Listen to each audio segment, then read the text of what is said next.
Assalamualaikum warahmatullahi wabarakatuh. Perkenalkan, nama saya Puji Mustika, mahasiswi Komunikasi Penyiaran Islam 2020. Saat ini saya sedang bersama presenter atau host salah satu televisi swasta di Semarang, presenter TVku, yaitu Mbak Andika. Assalamualaikum, selamat pagi. Sehat? Alhamdulillah. Bersama kita ngomong alhamdulillah sehat, masih semangat lah puasanya ya. Walaupun sudah menjalani puasa, juga harus tetap semangat. Kalau bisa perkenalan dulu, Mbak. Oke, perkenalkan nama saya Andita. Kalau misalnya tidak make up kayak ini namanya Andita, tapi ketika aku jadi presenter, aku akan berubah menjadi karakter seorang Anditu. Jadi kalau biasanya aku kalau lagi nge-host, aku akan menggunakan nama Anditu biar lebih cute aja sih sebenarnya, nggak ada tujuan apapun gitu. Gitu sih. Sama tadi kayak udah dibilang, aku adalah presenter dari TVku Semarang. Kebetulan pegang untuk program ngicip, ngobrol sambil icip-icip gitu. Bisa diceritain, Mbak, udah berapa lama terjun di dunia presenter atau host? Oke, kalau terjun di dunia presenter atau host secara yang bener-bener aku bener-bener jadi hostnya itu mungkin sekitar 5 tahunan. Tapi kalau misalnya pertama kali aku tampil di TV waktu itu aku jadi co-host, itu juga di TV ku waktu masih jadi anak magang. Itu kalau nggak salah sekitar tahun 2012-an. Jadi sekitar tahun 2012 atau 2011 gitu, itu aku pernah jadi co-host di TV ku di program Kueku, Wis Dariku Untukmu Seumur Hidupmu gitu kan, kayak gitu. Jadi itu sih pertama kali aku untuk istilahnya kecemplung. Jadi waktu itu masih jadi anak magang, terus tiba-tiba ayo sini, waktu itu kan ya biasalah dengan postur seperti ini kan nggak mungkin aku dipanggil kering kan. Waktu itu banget, Nut coba Nut kamu ini in frame, coba kamu baca ini. Udah bisa, terus habis itu dipakai terus sampai sekitar 6 episode waktu jadi co-host. Terus habis itu kelar magang, mulai waktu itu sempat kerja di radio, terus habis itu sempat coba-coba jadi MC juga itu, terus habis itu masuk di sini jadi co-host dulu lagi, terus habis itu jadi host bener-bener yang main host adalah ketika ngicip itu berdiri. Jadi mungkin sekitar tahun 2017-an, 16-17 itu aku baru mulai bener-bener jadi host yang main hostnya. Jadi Mbak udah langsung punya acara sendiri. Iya. Terus apa sih yang membuat Mbak tertarik terjun di dunia presenter? Yang ngebuat tertarik, sebenarnya kayak tadi aku bilang, sebenarnya aku tuh kecemplung. Jadi udah sekalian lah mendalami. Jadi sebenarnya kalau dunia presenting itu adalah itu kayak dunia yang berbeda dengan yang aku jalani setiap hari gitu kan. Jadi kalau presenter itu kan kita kan di depan layar, sedangkan memang aku kan ada backgroundnya adalah anak belakang layar gitu kan ya. Jadi awalnya juga dijebak sih waktu itu sama atasan. Jadi waktu disuruh dibilangin, Andita coba dong bikin acara kuliner. Oh ya mas, boleh, hostnya siapa? Aku bilang gitu, ya sementara kamu.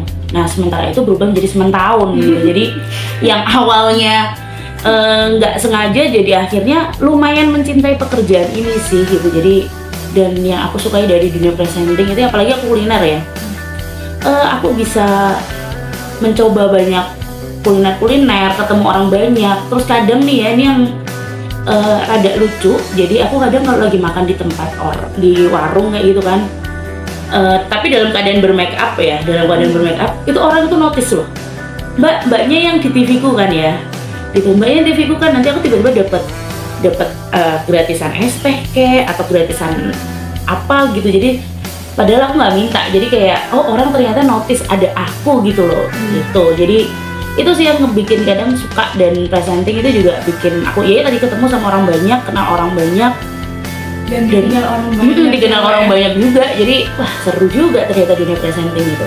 Gitu sih. Sampai saat ini itu bisa diceritain Mbak, pengalaman apa aja sih yang udah Mbak dapet di dunia host? Di dunia host, kalau untuk akhirnya dengan presenter ini pasti aku akhirnya ketemu sama orang-orang banyak. Tapi yang paling aku memorable adalah ketika aku harus ketika aku diberi kepercayaan untuk masak bersama dengan Bu Ita yang sekarang wali kota. Jadi waktu itu tahun lalu, kalau nggak salah lebaran tahun lalu, itu ngicip tiba-tiba ngide aja, gimana kalau kita masak sama Bu Ita gitu kan. Ternyata di ACC. Nah waktu itu aku yang ayo aja, tapi begitu di depan Bu Ita itu rasanya bisa nggak ya. Waktu itu kan Bu Ita adalah istilahnya orang nomor satu, ibunya orang-orang Semarang kan gitu kan. Jadi alhamdulillahnya bisa, dan bisa membawakan dengan baik. Bu Itanya juga senang, welcome. Jadi itu sih yang memorable banget untuk di karir presenting ya. Jadi bisa ketemu sama Bu Ita, bisa bener-bener deket, bisa bener-bener masak bareng, itu yang bener-bener wow gitu. Nah dari situ Mbak ada nggak sih kendala atau cara mengatasi kehidupan saat bertemu dengan orang penting? Oke, ini kalau aku sih ini sebenarnya ada konyol sih. Jadi kenapa aku menciptakan karakter Andita, dan Andita ini sama Anditu itu adalah aku main switch on switch off. Jadi ketika sebenarnya aku gugup nih, terus aku cuma ngingetin ini kamu adalah Anditu yang jadi kayak aku memberikan ke alam bawah sadarku bahwa nggak apa-apa, bisa udah kamu jadi dirimu aja sendiri, jalanin aja udah. Jadi kayak itu sebenarnya kalau kegugupan tuh pasti sambil belajar sih, kesini tuh sambil jalan, karena nggak mungkin kita akan ibaratnya kayak aku gugup itu pasti akan gugup setiap aku mau siaran itu kayak aduh gimana ya, atau mau tapping di tempat yang rame itu aku sering banget. Jadi kayak ada orang banyak gitu aku yang aku malui karena memang sebenarnya aku bukan orang yang suka banget menjadi point of view semua orang gitu loh. Jadi kayak jadi aku cuman nggak apa-apa, ini bukan Andita, kamu adalah Anditu, udah kamu jalan aja. Jadi kayak aku brainwash ya. Jadi kayak di alam bawah sadar bahwa nggak apa-apa, udah bisa. Dan setelah itu tuh kayak blank, kayak aku masuk ke dunianya si Anditu. Jadi kayak udah jalan aja gitu, walaupun awalnya tuh kayak yang inggrang-inggring, tapi setelah udah masuk udah jadi ibaratnya sudah role itu adalah kayak berubah jadi orang lain.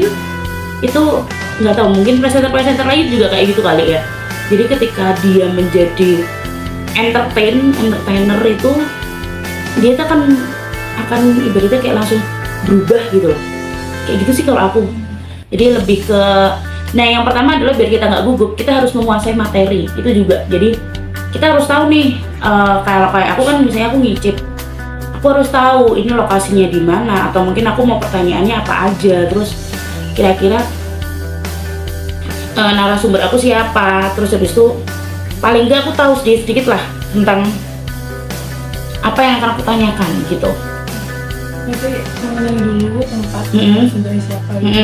Ya walaupun Mbak sudah dikatakan jam terbangnya sudah banyak, tapi setiap presenter juga mesti ada rasa gugup ya. Iya, itu bener banget. Jadi kayak tadi aku bilang, setiap aku mau tapping, kalau di studio mungkin kalau studio itu kan ya udah zona nyaman ya, tapi kalau ketika aku harus on street, harus yang di luar, ada orang banyak, ada yang ngeliatin, nah itu tuh bikin mental rada drop loh itu. Jadi ya itu makanya aku cuman bisa yuk, kamu adalah Anditu gitu. Jadi ketika on cam itu aku bisa, tapi begitu udah keluar, ya Allah aku izin banget, itu tuh sering banget kayak begitu sih. Terus apa aja sih persiapan yang Mbak siapin sebelum menjadi presenter atau host? Oke, persiapannya kalau misalnya aku mau siaran adalah aku baca dulu materinya. Jadi pasti kan kita kalau mau host kan ada materi ya tadi, terus habis itu aku tahu nih apa yang mau aku review gitu, terus kira-kira ada info-info menarik nggak sih di balik dari bahan-bahannya, atau mungkin kayak aku harus tahu nih apa yang bikin si produk ini beda dengan produk yang lain. Jadi itu yang harus aku pelajari dulu. Jadi makanya aku kalau misalnya mau siaran aku tanya, nanti aku makan apa ya, maksudnya aku nanti review apa, terus nanti yang mau aku obrolin apa ya, terus habis itu nanti narasumberku siapa, ada berapa, terus dia sebagai apa. Jadi aku harus tahu itu dulu. Jadi ya itu tadi sama kayak sebelumnya, jadi kita harus tahu siapa sih yang narasumber kita itu, terus habis itu apa yang ibaratnya kita udah tahu 5W1H-nya dulu nih sebelum kita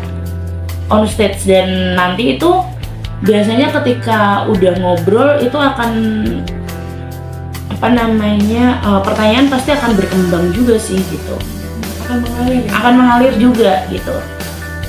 Terus ada kendala nggak saat menjadi presenter itu?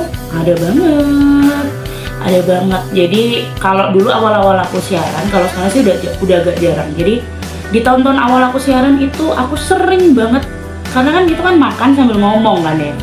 Jadi kalau misalnya ritmenya nggak pas pasti akan kesel, dan aku tuh dulu sering banget kesel.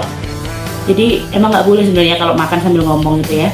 Jadi aku terus, jadi itu lagi makan terus ngomong tuh jadi kesel terus sampai suaranya hilang gitu.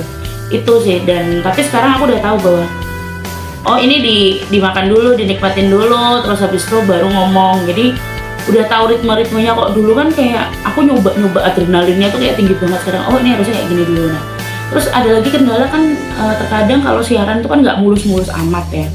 Pernah itu aku udah on frame, udah mau siaran, udah siaran malah. Terus tiba-tiba dikasih tahu bahwa narasumbernya gagal datang gitu, alias cancel. Nah itu gimana caranya? Aku juga harus bisa, karena kan selain jadi presenter kan aku juga produser untuk nyicip kan. Jadi gimana caranya gimana nih untuk nyelamatin siaranku hari ini nih, karena ini posisi udah jalan. Kalau misalnya belum jalan itu kan aku bisa nambah apa, terus akhirnya bisa sih waktu itu aku langsung minta cariin video, cariin materi yang aku bisa bagiin ke pemirsa. Gitu sih kendala-kendalanya, biasanya ya hal-hal seperti itu sih. Terus tips menjadi presenter yang profesional itu gimana? Oke, tips menjadi presenter yang profesional adalah jadi kalau mau jadi karena aku belajar juga otodidak ya. Ketika kita mau jadi presenter, ya ketika kita on frame, jadi ketika kita menjadi seorang presenter, kita harus kesampingkan nih urusan pribadi sama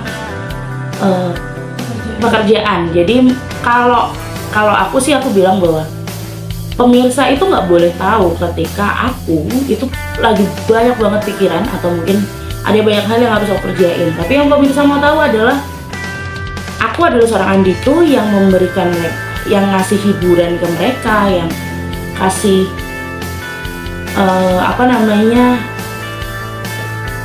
obrolan, memberikan review, memberikan informasi ke mereka yang mereka mau lihat gitu. Jadi nggak mau buka apa. Jadi kalau kayak gitu, dan kita juga nggak boleh ya namanya, jangan bahwa aku udah bertahun-tahun nih kayak gini, udah kayaknya aku udah nggak usah belajar lagi. Nggak, ya namanya presenter, ya namanya ilmu itu harus selalu dicari.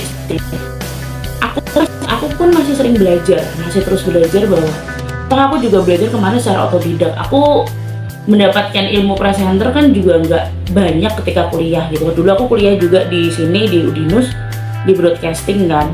Nah jadi aku terus belajar. Aku kadang suka baca-baca gimana sih caranya jadi presenter yang baik, terus atau mungkin atur pernafasan, terus habis itu gimana cara nyampein pesan itu tuh. Jadi pokoknya kalau mau jadi presenter harus mau belajar. Jadi harus mau belajar terus, dan jangan malu buat nanya sama orang lain gitu loh. Kadang dia kan masih belum tahu apa-apa, masa aku belajar dari mereka? Enggak. Jadi kita harus belajar dan menemukan jati diri kita. Jadi kita jadi presenter tuh banyak, tapi nggak semuanya ada ciri khas. Jadi kita harus nemuin ciri khasnya. Jadi orang tuh bisa tahu, oh kayak Mbak Andito, oh itu Mbak Andito, oh ini kayak. Jadi kita harus mengambil hati masyarakat dengan mempunyai ciri khas sendiri sih, lebih ke itu sih.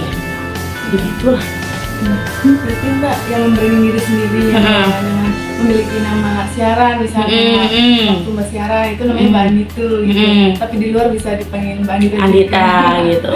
Ya, mungkin sekian Mbak. Terima kasih banyak atas informasi dan pengalamannya yang sudah Mbak bagikan. Sekian dari saya, mohon maaf atas segala kekurangannya. Wassalamualaikum warahmatullahi wabarakatuh. Waalaikumsalam warahmatullahi wabarakatuh.